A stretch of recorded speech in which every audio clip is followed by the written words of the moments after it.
তুমি তো রিক্সাতে আসার সময় মেয়েটির দিকে তাকিয়েছ, আমি তাকাইনি, হয়তো চোখ পড়েছে সেদিকে। না, তুমি নিজের ইচ্ছাতেই তাকিয়েছ।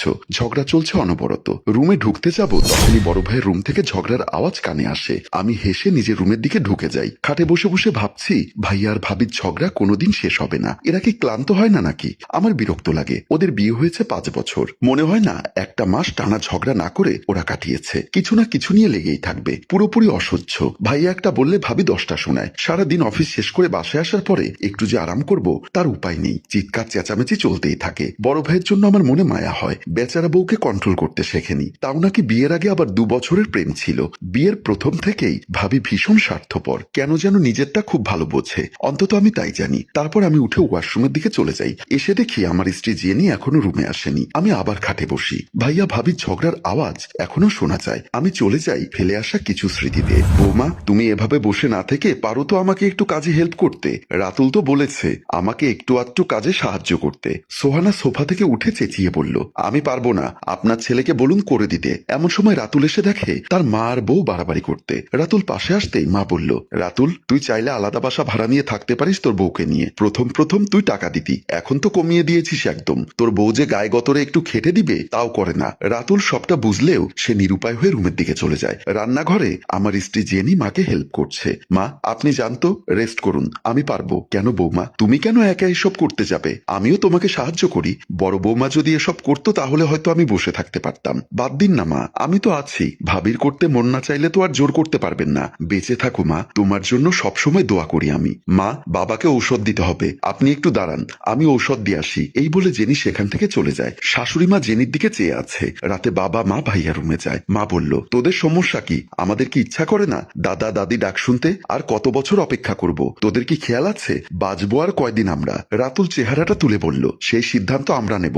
দয়া করে এই ব্যাপারে তোমরা নাক গলাতে এসো না। আমি দরজার বাহিরে দাঁড়িয়ে ভাইয়ার সেসব কথা শুনে মনে মনে ভাবছি, মনে হয় সমস্যাটা ভাইয়ার নিজের নয় তো। তা না হলেও নিশ্চয়ই ভাবিকে কিছু না কিছু দোষ দিত। আর এখন বিয়ের 2 বছর হতে চললেও আমরাও কোনো খুশির সংবাদ দিতে পারছি না। আমি যতটুকু জানি এটা অনেক সময় জেনেটিক্যাল ব্যাপারে হয়। মানে ভাই বোন ভাই ভাই এক একজনের এক এক ধরনের সমস্যা থাকলে আরেকজনের থাকার সম্ভাবনা থাকে। অবশ্য সে নিশ্চিত না, কোনো একজন ডাক্তারের সাথে পরামর্শ করতে হবে। এটা ভেবে আমি রুমের দিকে চলে যাই। সে থেকেই ভাইয়া ভাবির ঝগড়া লেগে আছে। হঠাৎ মনে হলো আমার বউ এখনো রুমে আসেনি, তাকে বাসায় এসেছি পর্যন্ত দেখিনি। তাই আমি রুম থেকে বের হয়ে গেলাম। আমি ছাদে গিয়ে দেখি এত রাতেও জেনি ছাদে দাঁড়িয়ে আছে। আমি পাশে গিয়ে বললাম, এত রাতে এখানে কি করছো জেনি? জেনি আমার দিকে ফিরে বলল, না কিছু না, ক্লান্ত লাগছে তাই একটু তাজা বাতাস নিতে এসেছি। জানি সারাদিন তোমার উপর দিয়ে অনেক ধকল যায়, ভাবি তো কোনো কাজই করে না। জেনি কিছু বলল না। অবশ্য কিছু বলবে না এটা আমিও জানি। আমি আবারও বললাম, ওরা আবার ঝগড়া করছে।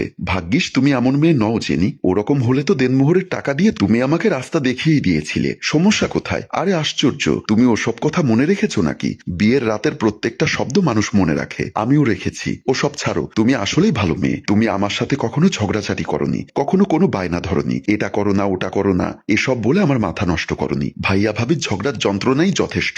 আর নিজের এরকম হলে না জানি আমি কি করে ফেলতাম।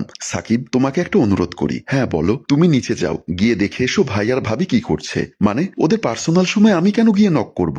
জানি এটা অভদ্রতা। তুমি তো একটু আগে বললে আমি কখনো বায়না করিনি, আজকে না হয় এই বায়না করলাম। প্লিজ একবার গিয়ে দেখে এসো আর আমাকে বলো। মেয়েটার হঠাৎই পাগলাটে আচরণ দেখে এই প্রথম আমি একটু অস্থির হলাম। তারপরও জেনিকে বুঝতে না দিয়ে আমি নিচে চলে আসি। আমি আবার ছাদে ফিরে এসে দেখি জেনি ছাদে পায়চারি করছে। আমি পাশে আসতেই জেনি বলল, কি করছে ওরা? হয়তো দুজন আর মিটমাট হয়ে গেছে। এখন দেখলাম কফির মগ হাতে নিয়েই দুজন জানালার পাশে বসে কি যেন কথা বলছে আস্তে আস্তে। মনে হয় না ঝগড়া করছে, মানে এক্সপ্রেশন তাই বলে আর কি। তার মানে ঝগড়া মিটে গেছে তাই তো? তাতে কি, ঝগড়া তো হয়েছে। হ্যাঁ হয়েছে। ভাবি ভাইয়ার সাথে ঝগড়া করেছে, অভিমান করেছে। ভাইয়া নিজেও চড়া গলায় কথা বলেছে। সবসময় এমনটাই হয়। তারপর আবার দুজন মিলে যায়, একজনের প্রতি রাগ পুষে রাখে না। তারা ঝগড়া করে আবার প্রতি সপ্তাহে ঘুরতেও যায়, ছুটির দিনে রেস্টুরেন্টে খেতে যায়, রিকশায় করে অযথাই দুজন মিলে ঘুরে বেড়ায়। আমি ভাবির ফেসবুকে আছি তাই আমি জানি। তাছাড়া ভাবি আমার সাথে গল্পও করে। আচ্ছা, আমরা শেষ কবে বের হয়েছিলাম বলতো? আমি আমতা আমতা করে বললাম, আসলে আমার মনে নেই। আর তুমি তো ব্যস্ত থাকো, তোমার সংসারের সবকিছু গোছাতে গিয়ে তুমি তো রাতের বেলা টায়ার্ড হয়ে যাও। আমার সংসার? এটা আবার কখন আমার সংসার হলো? মানে আমি তো কখনো এটাকে আমার সংসার ভাবিনি। সারা দিন অক্লান্ত পরিশ্রম করেছি, বিনিময়ে থাকা খাওয়া ফ্রি। আর তো কিছুই না। তোমার মাথাটা কি খারাপ হয়ে গেল জেনি? এসব কি বলছো? তোমার ভাবি এক গ্লাস পানিও ভরে খায় না। তোমার বড় ভাইটার আন্ডারওয়্যার পর্যন্ত আমাকে ধুয়ে দিতে হয়। সেজন্যই তো তুমি আমার লক্ষ্মী বউ, আর ভাবি কি অলক্ষ্মী? জেনি হেসে ওঠে। সে কোনোভাবেই বাড়ির বউয়ের মর্যাদা রাখতে পারেনি। ভুল বললে রাজু। তোমার হয়েছে কি জেনি? এত কথা কেন বলছো আজকে? কোনো সমস্যা? হ্যাঁ সমস্যা।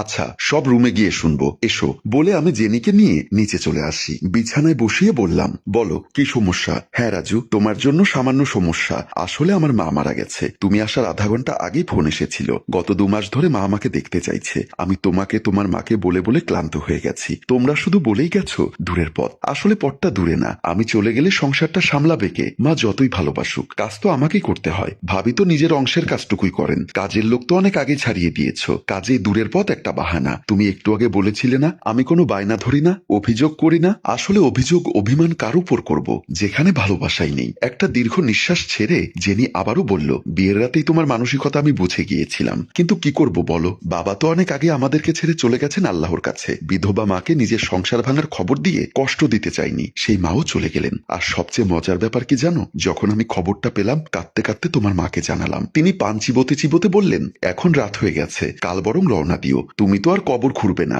আর শোনো, রাতে চালের আটা রুটি করো। তোমরা কি মহান তাই না? এখন আর কোনো সমস্যা নেই। আর তোমাকে আর একটা কষ্ট থেকে মুক্তি দিয়ে যাই। আমাদের বাচ্চা হচ্ছে না কথাটা ভুল। আসলে আমি কোনো প্রাণ দুয়ারে আনতে চাইনি, কারণ আমি জানতাম কোনো না কোনো একদিন এই দিনটা আমার সামনে আসবে। তখন যেন সেই ছোট্ট মায়াভরা মুখটার দিকে তাকিয়ে তোমার মতো মানুষের সাথে সারা জীবন আমার সংসার করতে না হয়। আমার ব্যাগ গোছানো আছে, আমি চলে যাচ্ছি সারা জীবনের জন্য।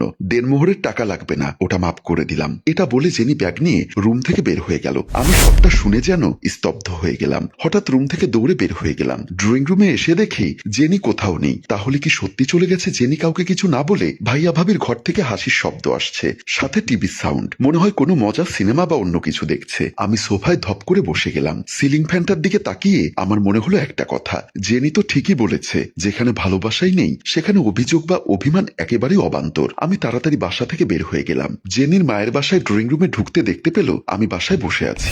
জেনি আমাকে দেখে অবাক হয়ে মনে মনে ভাবছে আমি কিভাবে এলাম, হয়তো প্লেনে করে। আমি দাঁড়িয়ে জেনিকে বললাম, জেনি আমায় মাফ করো। আমার চোখে বোধহয় পট্টি বাঁধা ছিল এই পুরুষতান্ত্রিক সমাজের। এখন থেকে তুমি গর্ব করে বলতে পারবে এটা আমার সংসার। আমি তোমাকে সেই সংসারটা উপহার দিতে চাই। বিনিময়ে তুমি শুধু আমাকে ক্ষমা করে দাও। আমরা সব নতুন করে শুরু করব। জেনি আমার হাত ধরে এই প্রথম প্রায় চিৎকার করে কাঁদতে শুরু করলো, যেন মনের সমস্ত যন্ত্রণা একেবারে বের করে দিচ্ছে। আমি শক্ত করে ওকে বুকের মাঝে জড়িয়ে ধরলাম। আর এখানেই সুন্দর মিল দেখিয়ে আমাদের গল্প শেষ হয়। সম্মানিত ভিউয়ার্স, আসলে আমরা টাকার পেছনে ছুটতে গিয়ে নিজের পরিবার আর স্ত্রীর দিকে খেয়াল রাখি না। সবার উচিত নিজের স্ত্রীর দিকে খেয়াল রাখা।